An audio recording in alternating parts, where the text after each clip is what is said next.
Here is a remarkable new electric eye movie camera from Kodak. It's the new Kodak Automatic 8, the lowest priced electric eye movie camera that Kodak has ever made. Hey everybody, Owen McCafferty here for the Film Photography Project. We've got a great regular 8 camera here, the Kodak Zoom 8 automatic camera. We get a lot of people writing in about this camera. It's a very similar camera to other Kodak Brownie and Kodak regular 8mm cameras, but there are a few things about this model in particular that you need to know before you start shooting with it. Yeah, like what? Well, the first thing that we need to recognize is the fact that it has something called a Selenium Meter.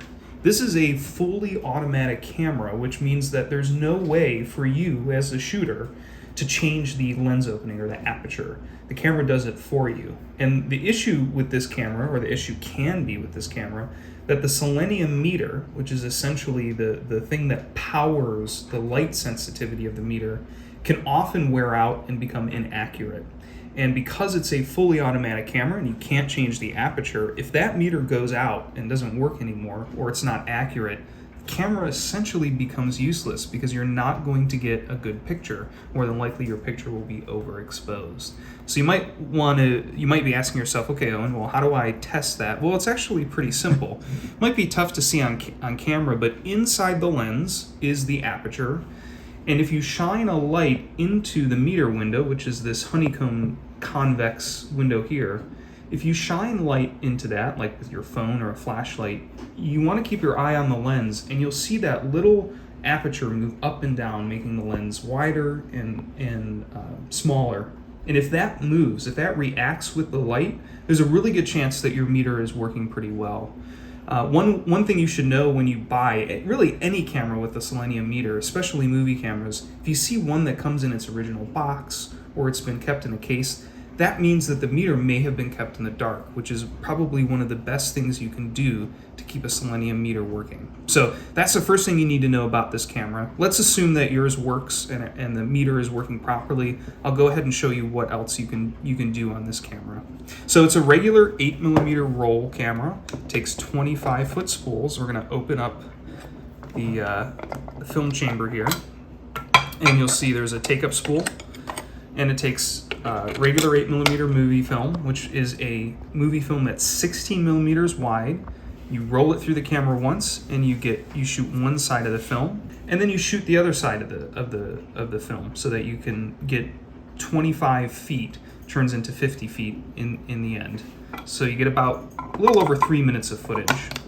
On this side, you'll also notice there is the footage counter. So when you load film in there, that footage counter will move all the way over to the full side, and this is where you're going to look to see how much footage you have left as you're shooting. Back of the camera, we've got our viewfinder. This side of the camera is a really important knob you need to be aware of. This is your film speed. Now, like a lot of old movie cameras, you don't have a lot of options, from 10 ASA all the way up to 40 ASA. That's important to know because if you want to shoot, let's say, a 100 speed film, this camera is going to overexpose that film because it can only handle film up to 40 ASA. Remember, you can't change the aperture, so you really have a limited option. Now, the good news is the FPP does sell a number of regular 8mm films, both in color negative and black and white negative and black and white reversal, that is 40. So you do have some options, but that's something to be aware of. You got your crank. So this camera is a crank camera. There are no batteries for the meter or the motor. And with one fully charged crank, you should get about 30 seconds of footage. This knob here is for your daylight filter. So let's say if you're shooting a tungsten-based film, you would use that filter if you were shooting outside, and that's called a type A filter. So you roll that up to put the filter in front of the lens. Not a huge deal. I would say most people should probably just keep the filter off because negative film is usually digitized today. Front of the camera, we've got our zoom lens, which is pretty nifty. You also have focusing. Oh, who's in and out? That's right. So you can get that zoom, and it's a quick lens, 1.6. That's pretty quick. So you should be able to use, especially indoors with some good lights, you should be able to expose your 40 ASA film pretty well. Under here is the trigger to start the motor up, and it's kind of flimsy, so you do need to make sure that you hold it down pretty tight.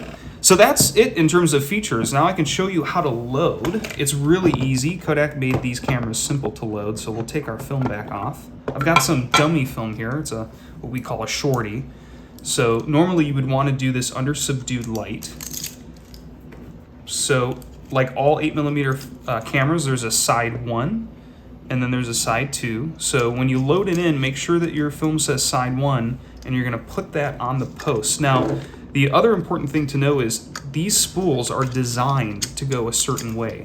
So side 1 will only fit on this post up here. If I tried to turn this over to side 2, it doesn't want to sit down. And you never want to force it. If it's not sitting in there, that means you've got it on the wrong side. So you just follow the path. We're going to I'll take this out so you can see. So we're just going to follow this path up here with our film. There's a little tab here. That's the film plate. So I'm going to take my finger and open that film plate up. Insert the film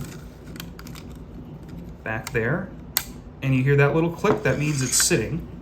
So now I want to get that film. I want to get some more film out so I can put it on the take-up reel. So I'll just turn the motor on. There we go.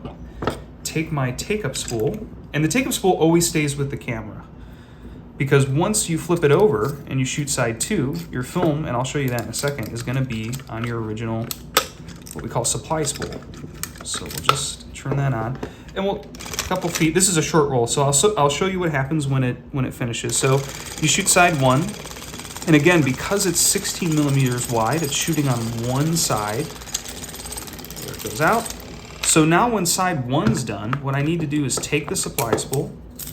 I'm going to take my the take-up spool. I'm going to take my supply spool, flip it over to side 2, and that'll now fit on this post. Then I'll flip this over to side 2, put that down there, and re-thread the film again, and shoot the second side. That'll end up back on this spool. I take this spool out, and I send that off to my lab, or the FPP if you bought a bundle, and that gets processed. And there you go. That is the Kodak Zoom 8, a great camera. If you find one that has a good meter, you're in good shape. If you find one with a meter that doesn't respond to light, probably just something you want to put on your shelf, because you're going to have film that's overexposed. If you have any questions or comments, if there's anything I missed that you're like, hey, Owen, you didn't talk about this, you can leave a comment or you can email me directly. That's Owen, O-W-E-N, at filmphotographyproject.com. Thanks so much for watching, and we'll see you again soon. Will be brought to you by Eastman Kodak Company. Now, the easiest way you've ever seen to put good times in movies can be yours at the lowest cost in Kodak history. Just watch this. Here is a remarkable new electric eye movie camera from Kodak. It's the new Kodak Automatic 8, the lowest priced electric eye movie camera that Kodak has ever made. It has a built-in electric eye that sets the lens automatically for correct exposure. It even warns you when there isn't enough light. All you do is aim and press the button, and whether your subject is in sunlight, like this, or in shade, like this, you get clear, bright movies of all your good times automatically to share for years to come. You'll find the Kodak Automatic 8 movie camera now at your Kodak dealers, where you see this Cameraland display. Why not visit him this week and see everything that's new for picture taking?